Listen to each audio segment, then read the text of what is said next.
Jai Baba, Avatar Meher Baba ki Jai. Jai Baba. Jai Baba.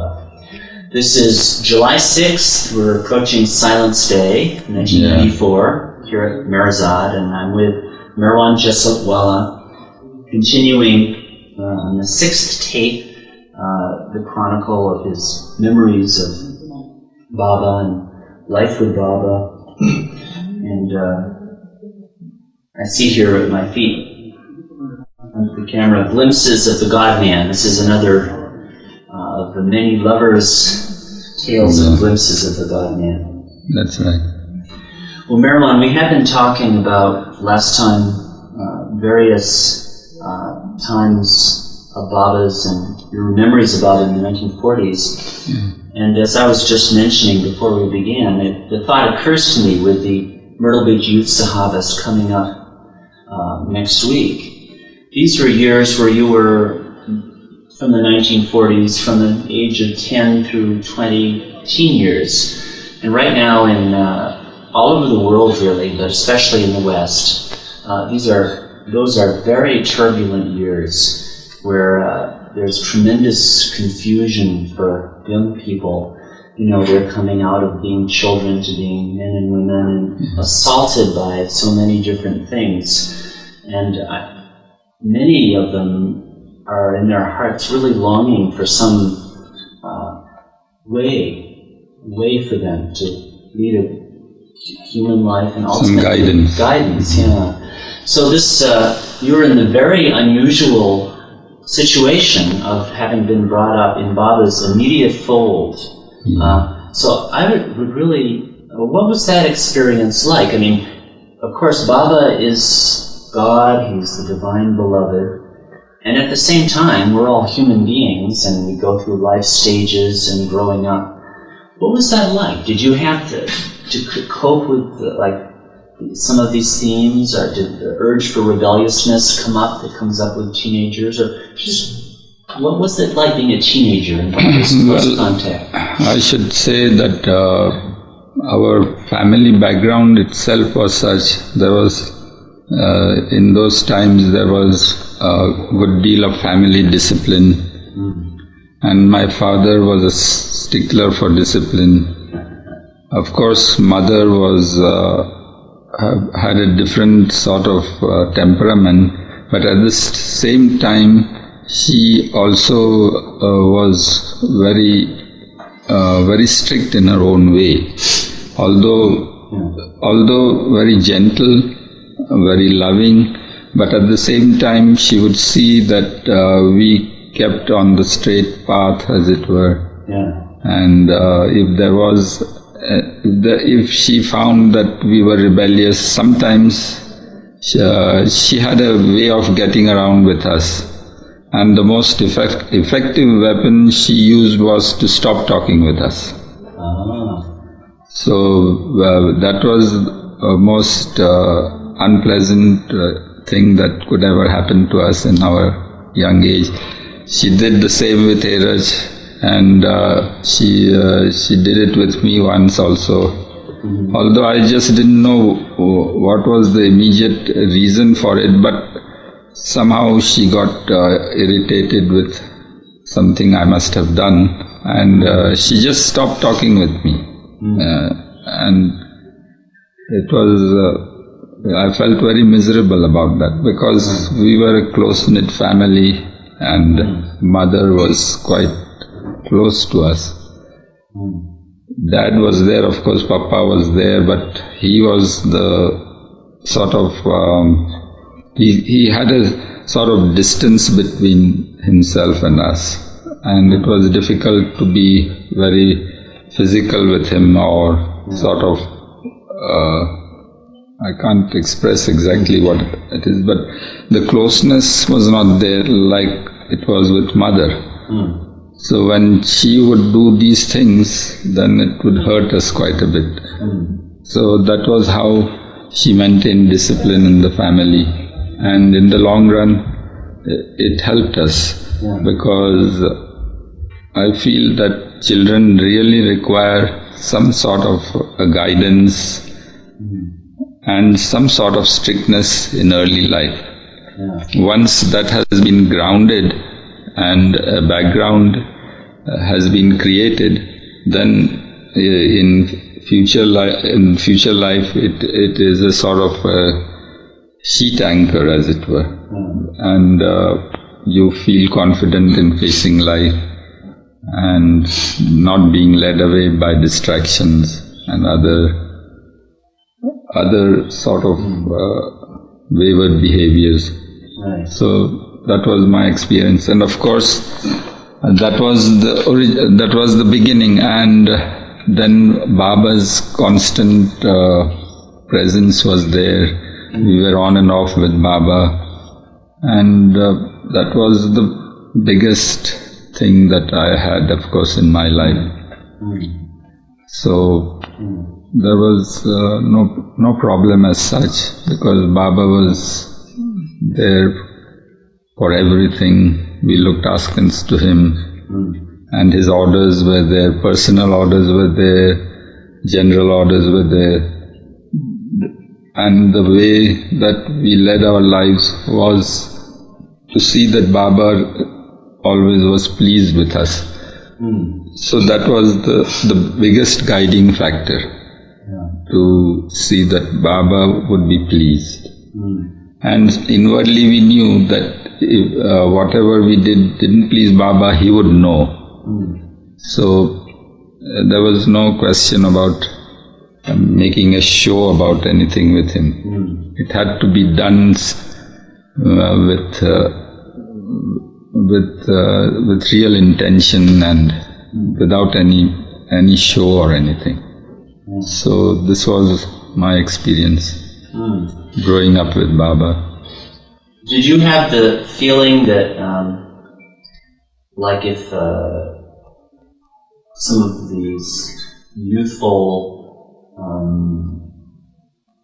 rebellious impulses arose and you did something that would displease your parents, did you have the feeling that Baba would not like that?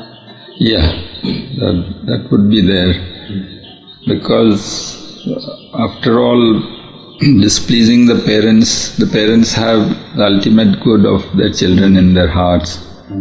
And what would displease the parents naturally would displease Baba. Unless it was that the parents would sometimes say something which would be contrary to Baba's express orders, which was very rare. But it happened in the case of Airaj, when Airaj wanted to be with Baba and Papa wanted him to be with him. And there would be these little conflicts. But somehow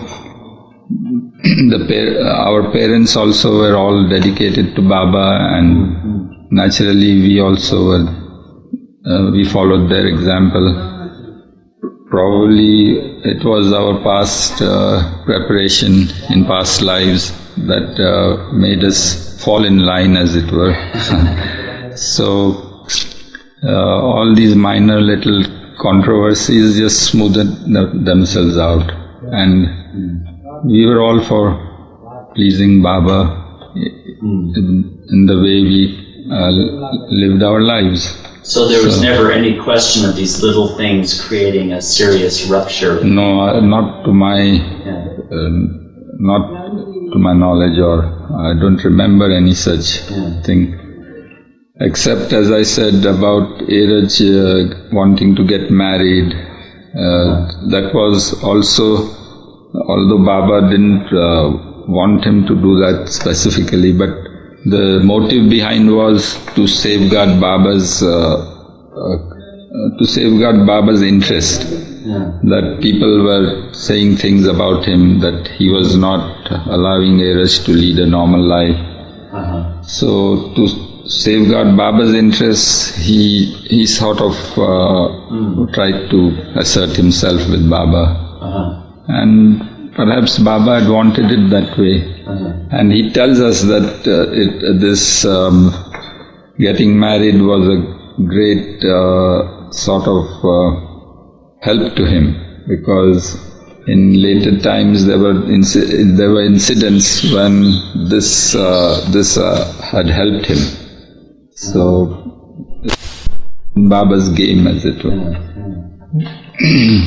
Did you have questions in these teenage years about what you would do with your life, or what a career would be, or would you be with Baba? All that sort of thing. Yeah. So that does come up later. I would like to mention that when we come into our narrative of the further years.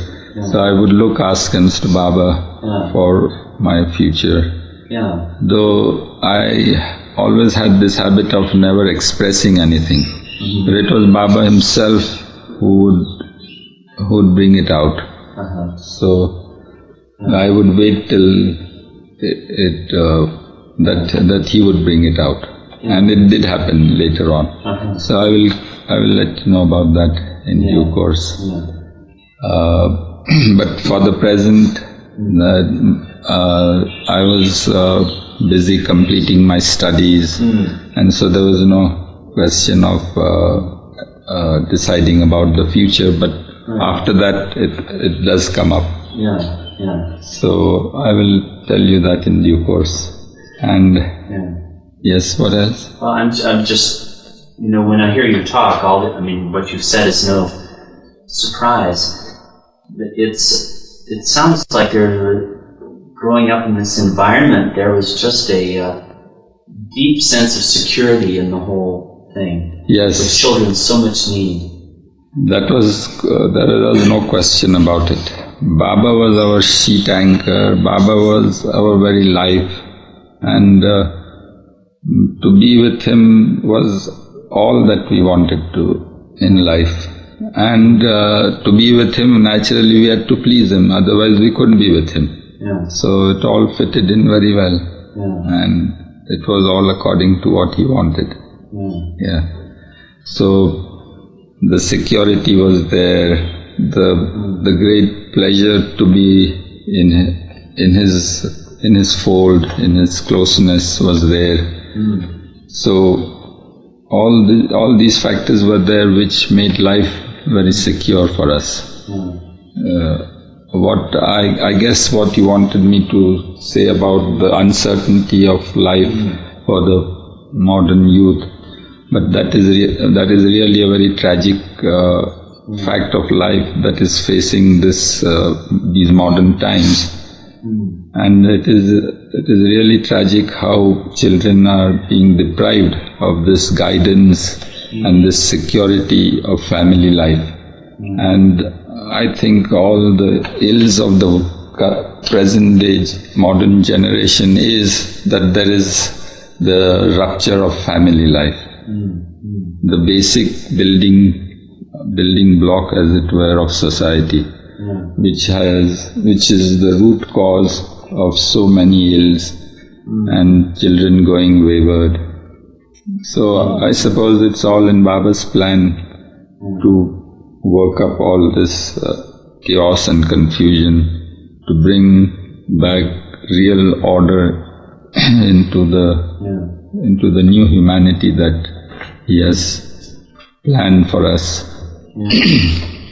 It's just your whole account has, from the very beginning of these tapes,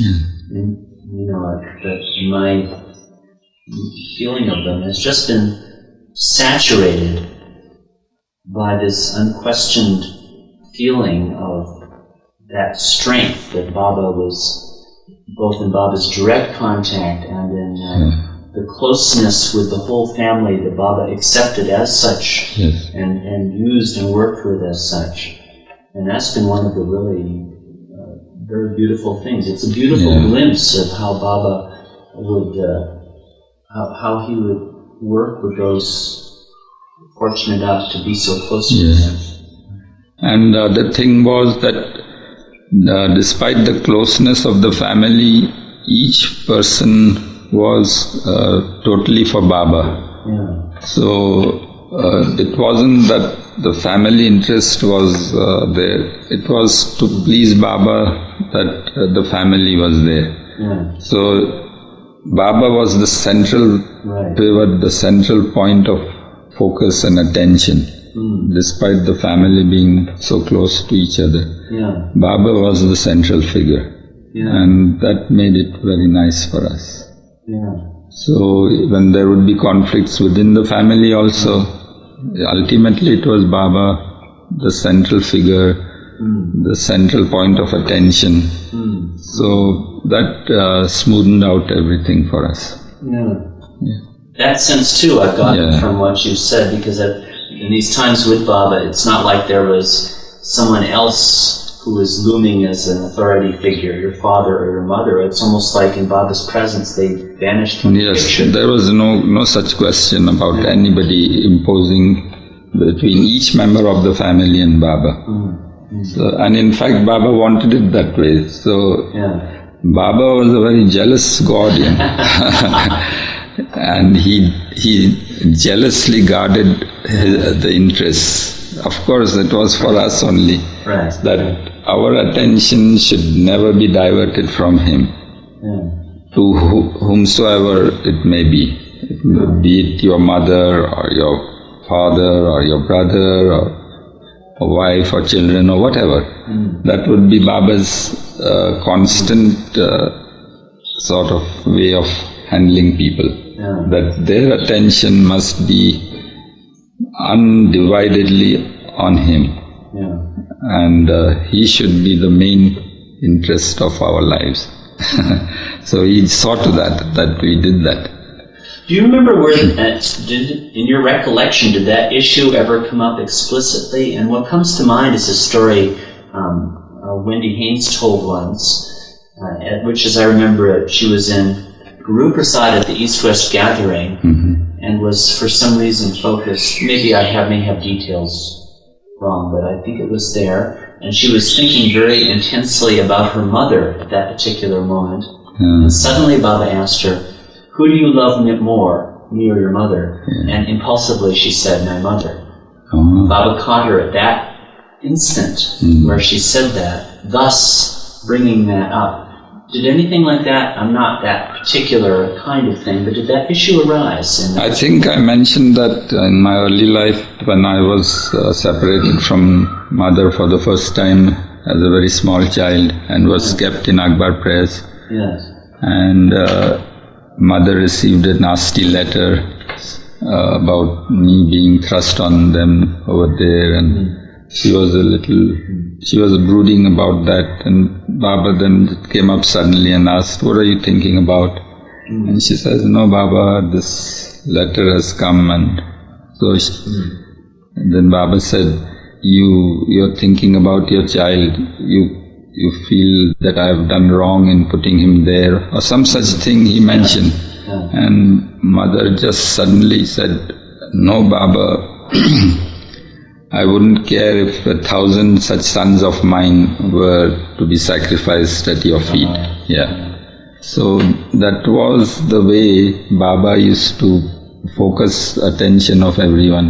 So even for mother to have this feeling for her child, he wanted to know what the feeling was and whether he reigned supreme in her feelings or not. So it was always brought out. And it was brought out in such a way that mother herself realized what her feelings were probably when she said that. So Baba took pains to see that he remained the central figure. And we were really fortunate for all the patience and all the time that he would take with each one of us to bring home this most important thing, to make him the central pivot of your life.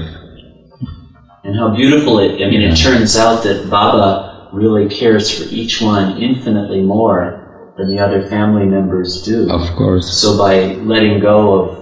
In fact, Dheeraj also had this experience when he first met Baba. He describes how he was going in the carriage with Mama and all the other family, and he was sitting on the backside of the carriage, and suddenly mother asked him to jump, and he just jumped in the reverse direction to which the carriage was going, resulting in his getting dragged on the dirt surface and badly bruising his elbow.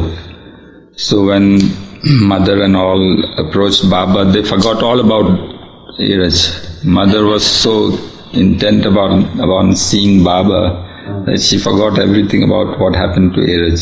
She didn't even know that he was not present. And here Iraj was lying there on the road, and he got up crying, nobody was around, and he approached where they had all gone to, and there was Baba, and all the family was in front of him. And then suddenly Baba notices Iraj coming, weeping, and he beckons to him and calls him and makes him sit on his lap. And he very lovingly inquires what happened and how Iraj wept, and told him he fell down and he bruised his elbow. Baba took the duni ash and applied it and tied his own handkerchief around it. And the very loving and gentle way Baba handled him. And suddenly Iraj had this thought, who could this person be who is even more attentive to me than even my own mother? So these things, Baba would take pains to see that we had these experiences with him. Yeah. It would happen naturally, but I suppose Baba was contriving it all in his own way. Well, mentioning this jealous God, which of course means his great love for us that helps to guard us against distraction. That's right. How do we acquire a jealous God like that? Well, that requires connection, past connection. Baba would always say that unless you have past connection with me, you can never cross my threshold and come in my presence. So it is lifetimes probably of hard labor and wading through Maya and all the buffetings that we receive eventually brings us to him, and then that is our good fortune.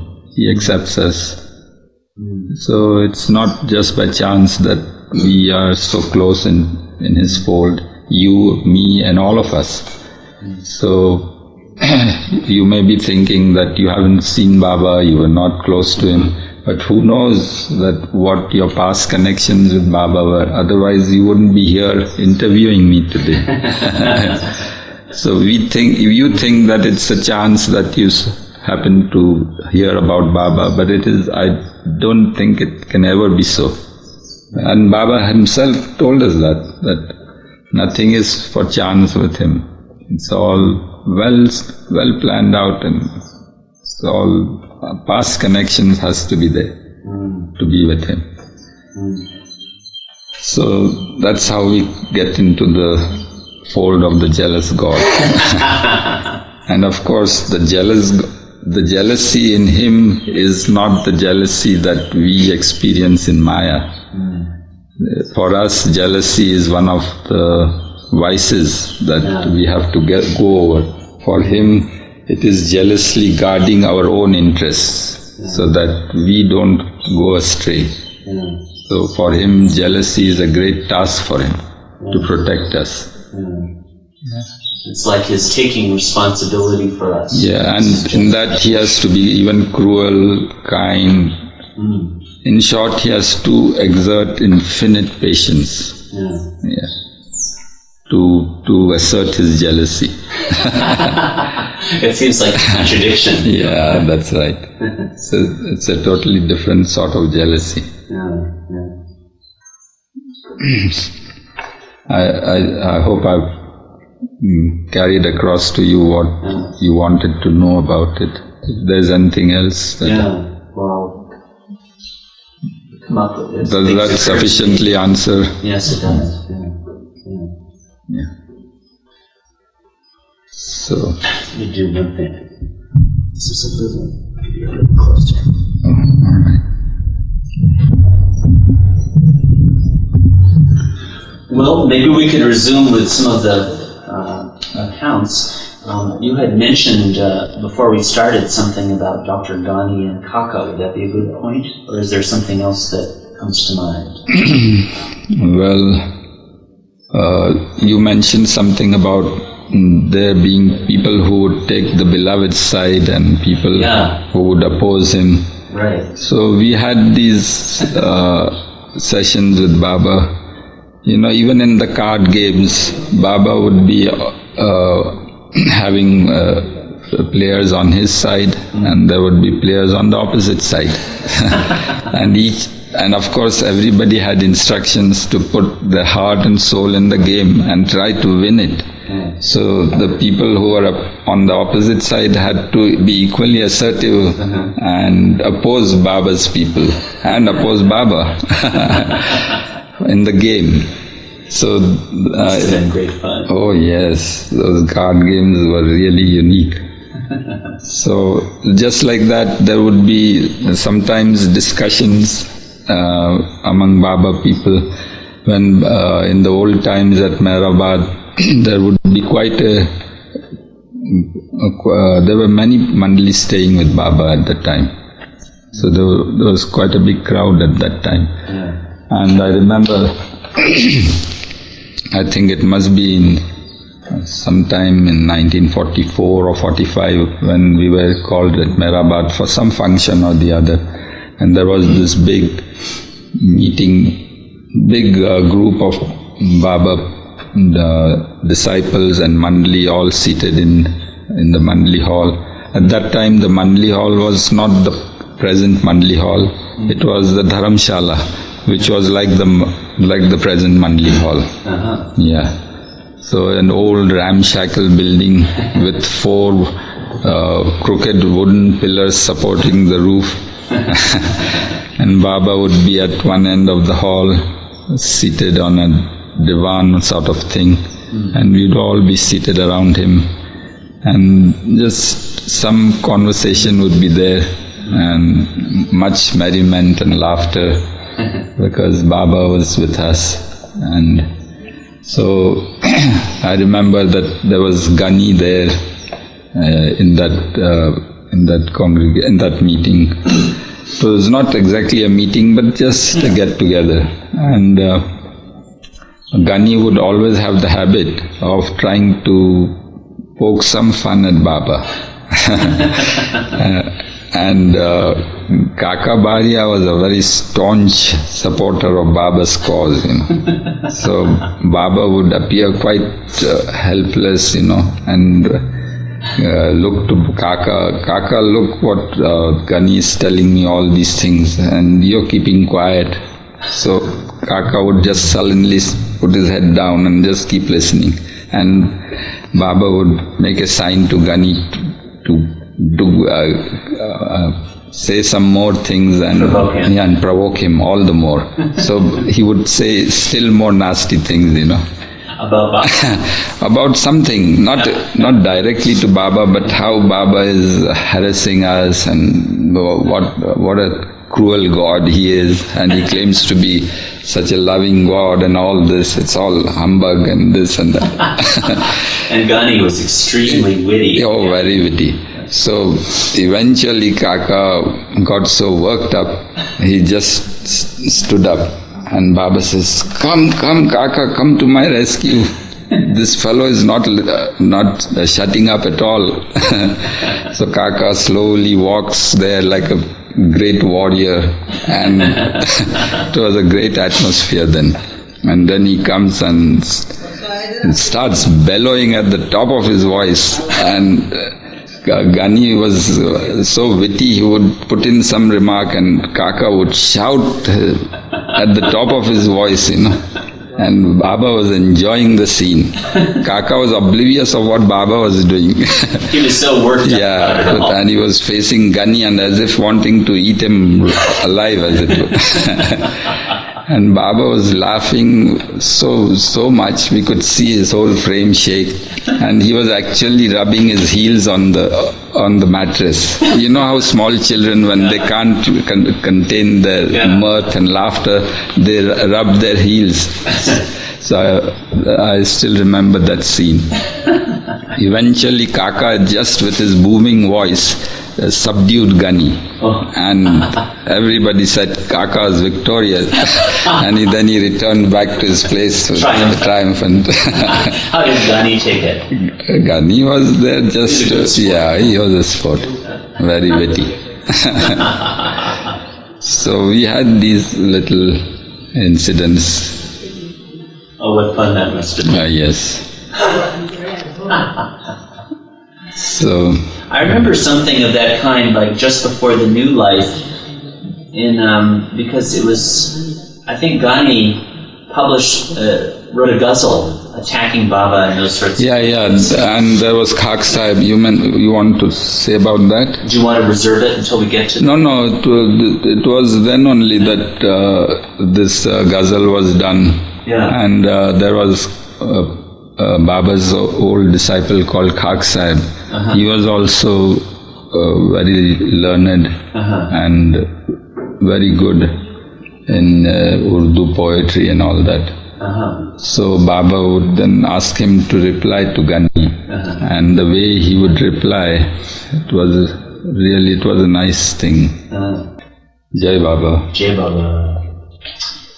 You had just been talking about rather enjoyable and comic duel between the Beloved's party, represented by Kaka, and the Lovers, represented by Gani.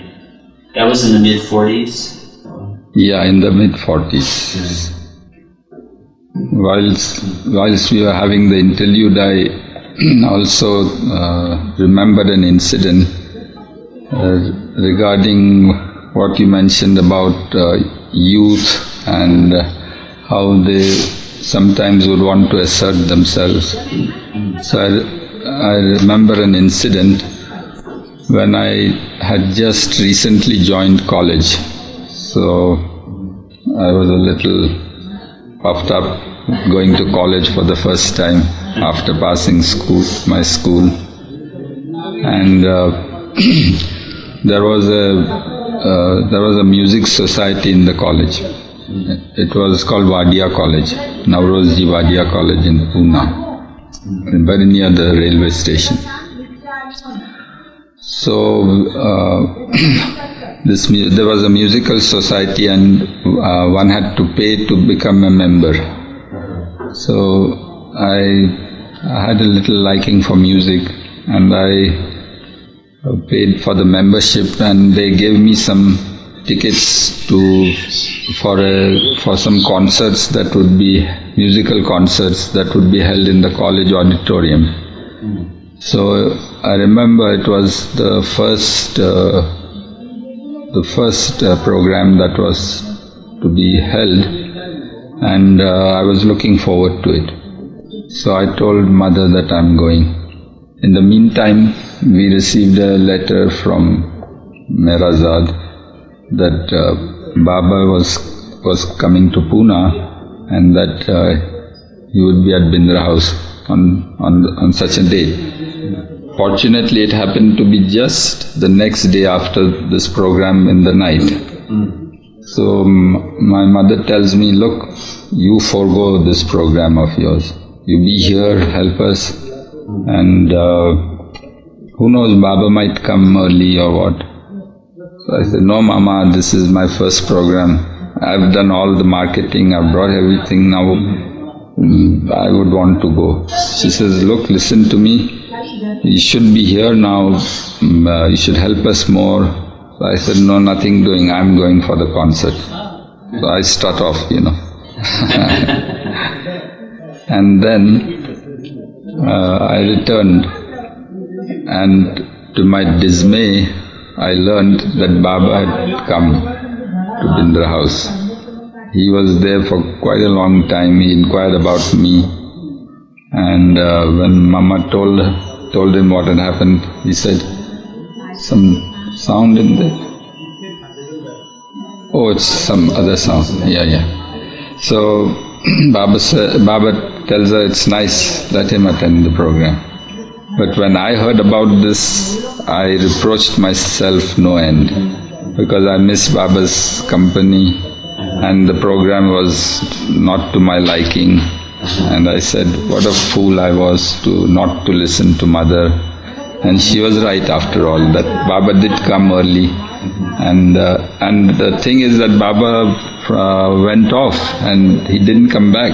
So I missed him altogether. So such little things. Somehow Baba contrived to get home to me that listening to one's parents helps. And Baba, of course, was the central figure again. And I missed Baba's company and I regretted it. So thereafter I stopped going to the program altogether. Not just the first, but all of them. All of them. I was sick of the whole thing. You just felt like you had nothing to do with it. That's right. That it came, anything that came between us and Baba, we didn't want to indulge in that. So these are little things how Baba would see to it that we kept straight.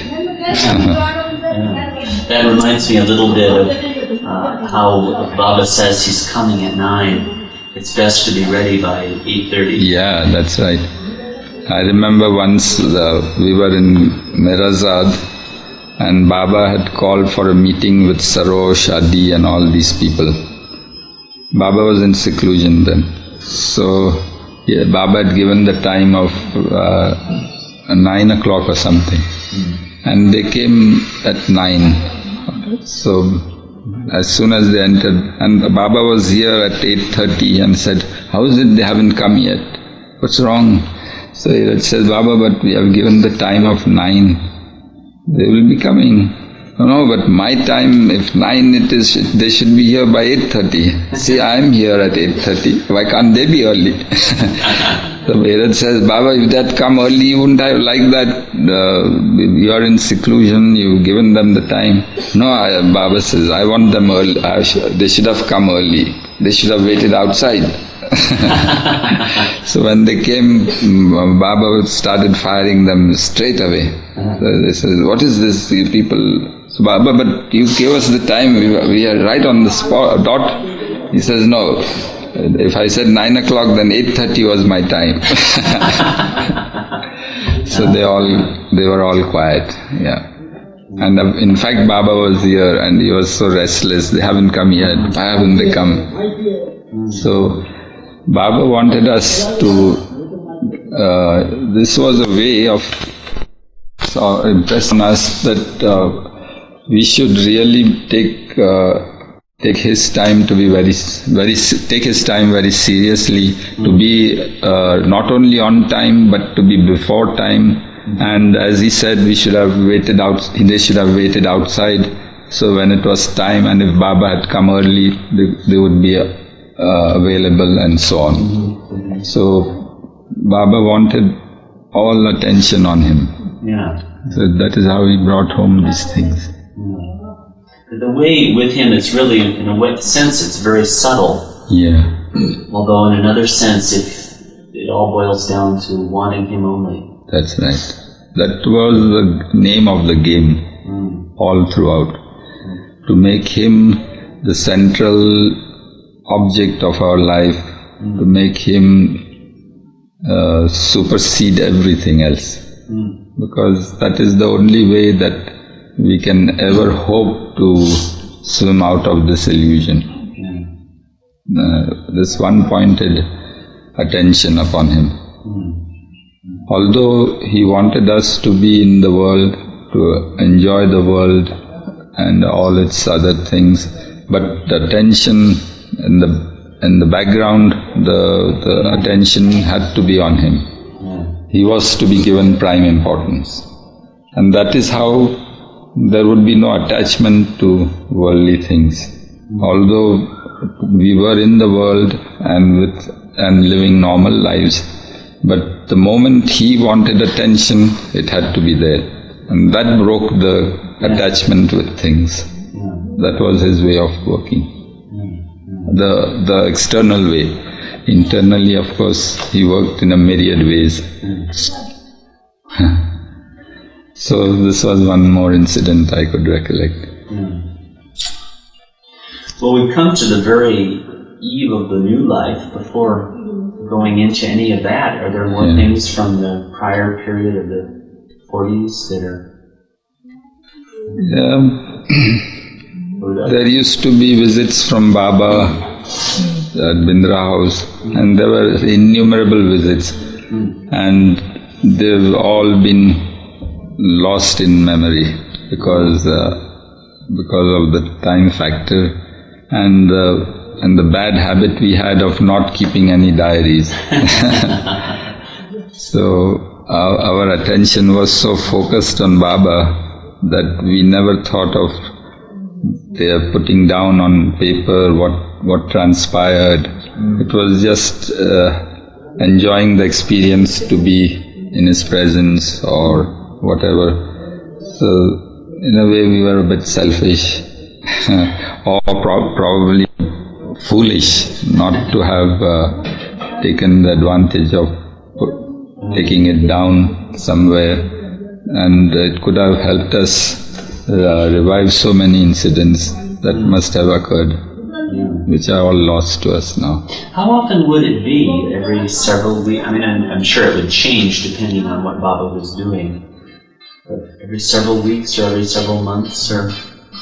I have really no recollection, but it was fairly often. Because as I said, Baba was in the midst of those masturs. See, from 38 to 46, I think. It was an intense activity of hunting for mus all over the country. And as Meherazad, I think, was the main starting place, and Pune would be mostly on the way, many times when Pune would be on the way. So he would drop in on these tours. Would he spend the night in Bindra House typically? Oh yes, he was sometimes... Rather than going to Baba House or something? No, it was always Bindra House, never Baba House. He would visit Baba House, but stay at Bindra House, have his food here, and have his bath and whatever, and would be putting up at Bindra House. What about other Baba lovers in Pune? Would you... Baba would not want you to let people know that he was there? No, we were not to let people know. Only if he wanted, then of course. But these were private visits because he didn't like to be disturbed in those times. So his visits would be on the quiet. He would travel incognito. He didn't want recognition because it disturbed his work. So his work was all important. But there was, I think, a public darshan program soon after we went to Bindra House. I don't recollect when that was, but there was a big school in front of our house known as Ahilya Ashram. And it had a very huge sprawling compound. And there were several big buildings for primary and secondary schools of backward class children. So I remember soon after we came, Baba had held a public darshan program in the school premises, in one of the halls there, and many people had come for his darshan. So whenever he wanted it to be public, then there were public occasions also. How would he keep himself from being recognized there in Pune? For one thing, Baba's, his hair looked... so what he would do is, Iraj would take his hair back, and there would be a braid or something which would be put up on the head, and then he would wear this berry cap and put on goggles. Oh, really? Dark glasses. And wears... the dress was usual, but this is how he would disguise his face. But Erad says, despite all these external camouflage, his personality was such that people invariably got attracted wherever he went. but they couldn't recognize who he was. Yeah. So he didn't want to be disturbed, and I would see when he would do these things before going out. Even in Pune there were several masks. So it seems that at that time there was a crop of masks which were quite visible to us, which is not the case now. We don't see any masks roaming the streets anymore. But during those times, many masks would be roaming, and Baba would work with them. Were these musts, was the existence of musts a generally recognized phenomenon? I mean, would most people be aware that there are such characters? In India, there is a tradition to respect these men of God, as it were. Although they appeared outwardly similar to mad people in their behavior, but something in them had that sort of authority and sort of dignity, which made people realize that they were not mad people. And some of them were respected. Most of them were not harassed like ordinary madmen would be, and left alone to just roam about at their own sweet will. It is a tradition in India. So that's why we found so many masks in India at that time. Were you, your family, on the lookout for musts to inform Baba about them? Or No. That activity was not with us. So you had nothing to do with these musts?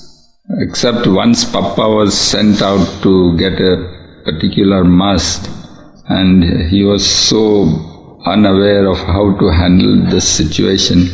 So for getting one must, he hired a big public bus and got a horde of people along with the must, and then the whole company was taken to Mahabaleshwar, and he spent a fortune getting that must there. And Baba was very displeased about the whole thing.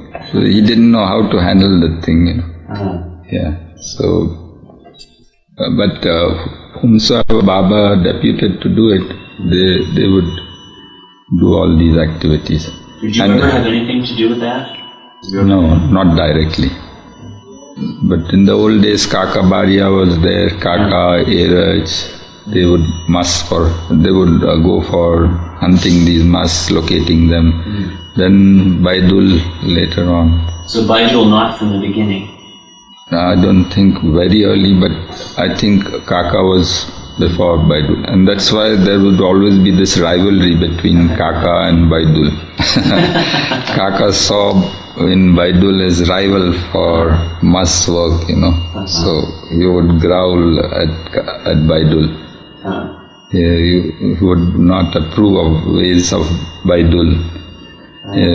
He would take me into his room on the quiet and complain about Baidul. What was wrong with Baidul's must hunting technique? Kaka would say he's very rough with the mass, and Baidul will one day come to grief, he would tell me very seriously. He manhandles them, and even Baba doesn't like it, You're not supposed to handle mass that way. They are men of God, have to be treated with great reverence and with great tact and with great respect. And this fellow is a crude chap. He's that uncouth Iranian and has no manners in him. And some such thing he would keep ranting, So, but would Baidul ever No, Baidul never. There would be always this rivalry right up to the time that Kaka and Baidul died. They had this rivalry. So in the later years, when both had become very old, Baidul had become paralyzed on one side, and every now and then, if Kaka happened to come close, they would have a sort of roughing up each other, physically. Yeah. They wouldn't actually be hitting each other, would they? Kaka would push Baidul, or Baidul would try to restrain him, and they would shout at each other. And Baba would be sitting here and say, "Look, those two old fellows are at it again." Yeah, it's like small children, they would be fighting. What a funny thing, right, in Baba's presence. Oh, yeah. Baba tried to stop Baba, he would let them... No, sometimes he would reprimand them. Then one day a big fight had happened, so Baba's, at that time it was usual for Baba to come from the women's side and sit here after being taken in the lift chair. This is much later. Right. So we would all be standing in a row here, and then Baba would get up, and Francis or Kaka would be there, and with their help he would take several rounds in the hall. And each time he would pass Baidul. Baidul was having a beard then, a long beard, which was very unusual. How Baba allowed him to grow a beard, I don't know. Because Baba never liked having beards. In fact, when I was young in college, and I suddenly took a fancy to grow a beard. And my mother said, "Shave off, see, it doesn't look nice on you." So I said, "No, Mama, I want to grow a beard." So I wouldn't listen to her. And Baba came to Bindra's once, and I had this little beard on me. And suddenly Baba says, "What is all this? You haven't shaved today? Come, I'll take you." And he caught me by the hand and took me to Mother and says, "How did you allow him to grow this beard? I don't like this." So in front of Mother he tells me this, and Mother had told me to shave, So these ways Baba would keep bringing home that I shouldn't do what I did. And he says, "Go now and get a blade and shave yourself before you come to in my presence." So as I was saying, Baba would take a walk, and Baidul was there with his long white beard. And when Baba passed him, he would pass his hand through Baidul's beard and caress him, So he seemed to like it. And Baidul would be happy to receive this little pat from Baba and a caress of his beard. So one day Baba didn't do that. And then Baba sat down here and said, after we all sat, then he said, "Baidul, you notice that I didn't caress you today. I'm upset with you." And he had a quarrel with Kaka, or something had happened. So this is how Baba would show his displeasure. I see. And Baidul was sorry, and he then began to weep. And Baba, something had happened, and Baba brought home to him that it had displeased Baba. And these rugged, rough, tough Mandli, it would be a very unnerving sight to watch them weep before Baba like small children.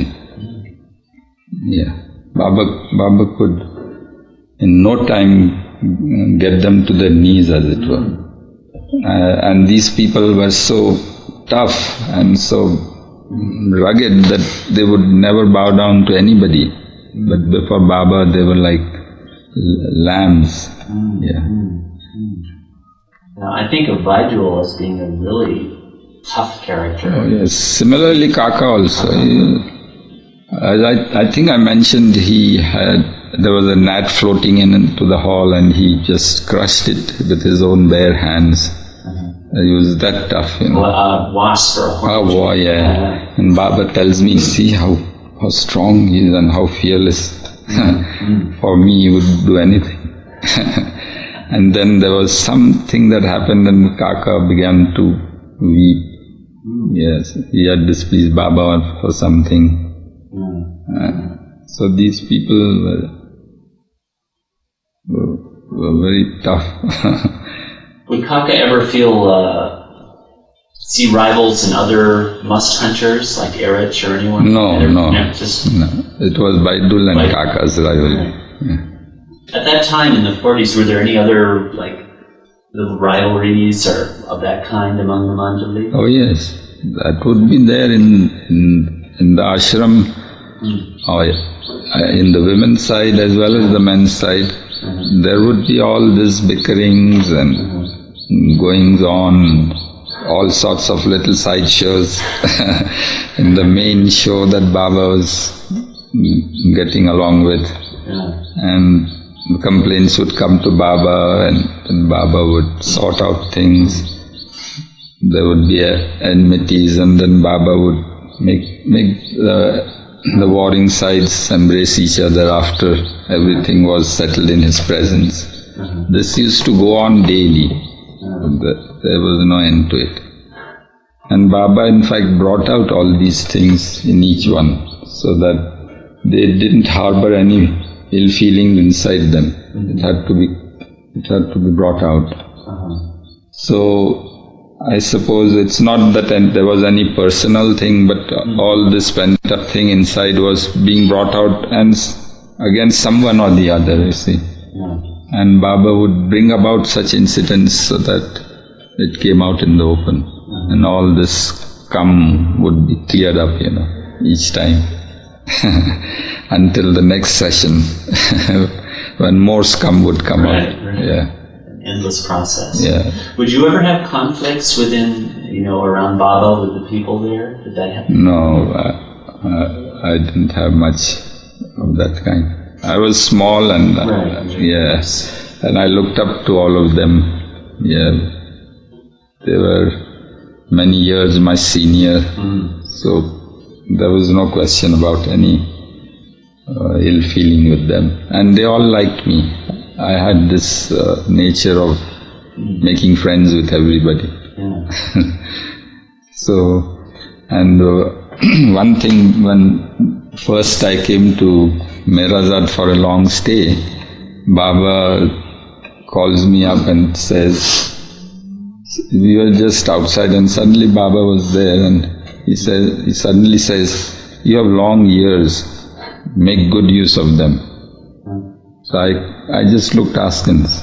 Then he says, when you hear something from one ear, let it go out the other. Don't store it in. Really? Yeah. He was referring to what? Sort of talk? Whatever you hear, don't try to repeat that elsewhere. Forget what you hear. Just keep listening, just keep seeing things, and don't involve yourself in all that. That's what he meant, I think, by telling me that. So I mentioned about my big ears being noticed by him. Actually, you have long earlobes. Yeah, and in my young days also my sisters used to tease me by sucking on my little lobe here, and I would get very annoyed and irritated. I had these long earlobes, extra long. So Baba drew attention to them also. Yeah, so this is what he mentioned, that make use of these long ears that you have. When Baba would come to Bindra... So this was the way he would give a sort of discourse in just a couple of words, To hear a thing and let it go the other is a way of living a life with him, of not brooding on things, not to harbor ill feelings, to just be a witness to things. See, so a word given out spontaneously was like a big sermon in very succinct form. So there is a couplet of Tukaram in which he says, Sahaj bolne upadesha, means a master, when he just gives out a few spontaneous words, is like a big sermon, and one has to be very attentive to what he speaks, although it appears very casual and spontaneous. But he brings home many facts of life in this way. Yeah. It's not these serious sermons that we hear in the churches, but these little things in life that he just gives out on the spur of the moment. Yeah. That's why that supreme attentiveness to catch it. That's right, yeah. That is right. But we learned the hard way, we weren't so careful. And Baba would be infinitely patient to make us realize that this is not right, that you must be very attentive to. With little orders he would give and we would miss. And that is where the inattention would be pointed out. It's in the big orders, everybody would be careful. But in small things, one was likely to overlook them. So Baba wanted more attention on that also. So that our attention should be focused on him and we don't miss these small things also. When Baba would come with, these must-tour stops, who would he usually have with him? Mostly it would be Eraj and I don't remember, but there would be Vishnu sometimes, then at times Pendu, different mandalis, but mostly Eraj would be there, Kakabaria would be there. So there would be a rotation of people. But Eraj would be always there, because Eraj had to see to Baba's personal things and he would invariably be there. This is maybe a little bit of a treading on somewhat delicate grounds here, but I've had the impression sometimes that when Baba would come back from a must tour, he would be concerned that Mera in particular not see him in his totally devastated condition, as it were. Were you aware of that, or is there any truth in that? No, but it was that he would come and clean up there. There's no question. So he would be unshaven and he would be in a very sorry mess, as it were. All dirty clothes, full of sweat and grime, and they hadn't eaten well or something. I remember once there was, Baba had sent word, he had been to Gujarat side and he was to come to Bindra house.